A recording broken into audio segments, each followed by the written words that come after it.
Hello guys, मेरे YouTube channel में आपका स्वागत है। आज हम डिस्कस करने वाले हैं कि टैक्स क्या है और इसके बारे में हम एक्सप्लेन करने वाले हैं। दोस्तों, जो टैक्स होता है वो गवर्नमेंट के द्वारा एक ऐसा अंशदान होता है जिसकी जो जनता होती है वहाँ की, उसके द्वारा एक अंशदान किया जाता है पैसों का। और उस पैसे से जो सरकार है वो जनता का भलाई का कार्य करती है या जन कल्याण करती है। तो इसको ही हम टैक्स कहते हैं। दोस्तों, ये निगमों और व्यक्तियों द्वारा सरकार को दिया जाने वाला अनिवार्य अंशदान है। ये राष्ट्रीय, क्षेत्रीय और स्थानीय भी हो सकता है। जबकि विभिन्न प्रकार के कर हैं, उनकी मुख्य भूमिका स्कूलों, सड़कों, मेडिकेयर और अन्य सार्वजनिक बुनियादी ढांचे के निर्माण जैसे सरकारी गतिविधियों को वित्तीय पोषित करती है। और कर विभिन्न प्रकार के होते हैं।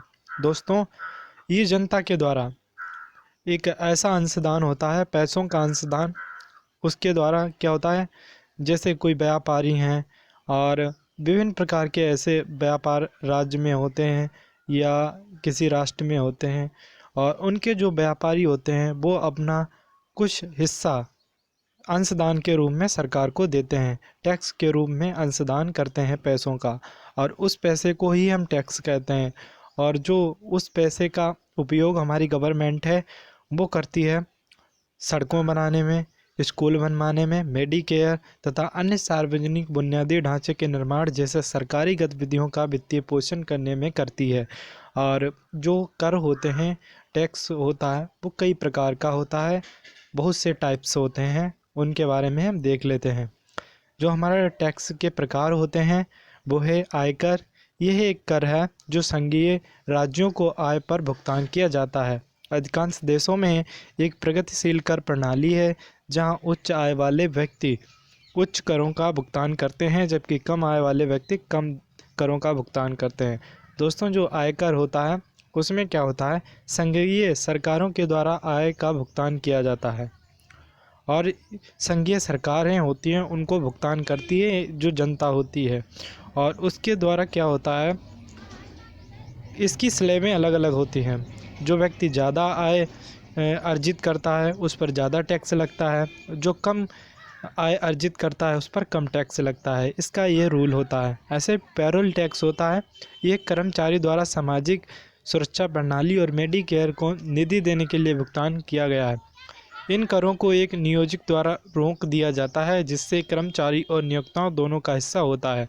स्वतः नियोजित व्यक्तियों को भी कर्मचारी और नियोजित हिस्से के बराबर भुगतान करना होता है।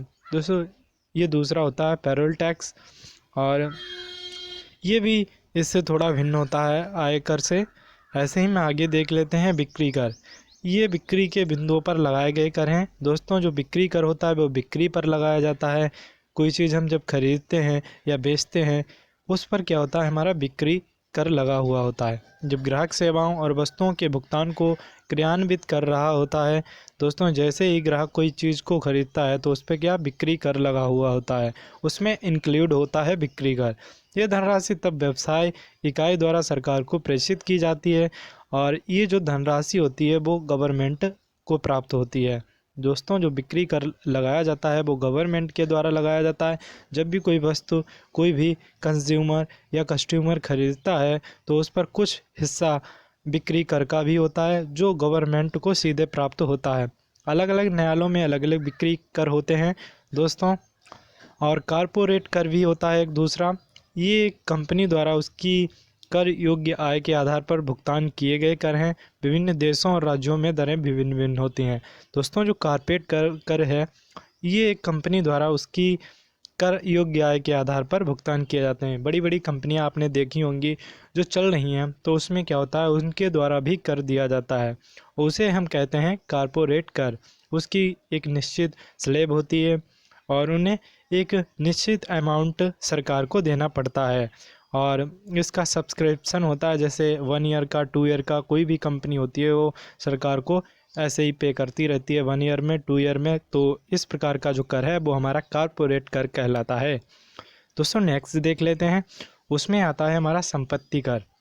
और जो संपत्ति कर है ये संपत्तियों पर लगाए जाने वाला कर होता है। प्रेषित की जाने वाली कर की राशि संपत्ति के मूल्यांकन मूल्य पर आधारित होती है। जो संपत्ति कर है ये संपत्तियों पर लगाए जाते हैं। प्रेषित की जाने वाली कर की राशियाँ संपत्ति के मूल्यांकन मूल्य पर आधारित होती हैं। ऐसे ही दूसरा हमारा होता है टैरिफ। टैरिफ आपने नाम सुना होगा, जैसे हम रिचार्ज करवाते हैं तो वो टैरिफ होती है, उसमें वैलिडिटी भी मिलती है। ऐसे ही सिस्टम वही है, वही सेम वर्ड है टैरिफ। यह एक ऐसा कर होता है जो एक देश के द्वारा दूसरे देश से आयातित सेवाओं और वस्तुओं पर लगाया जाता है। टैरिफ का महत्व घरेलू खपत को प्रोत्साहित करना है।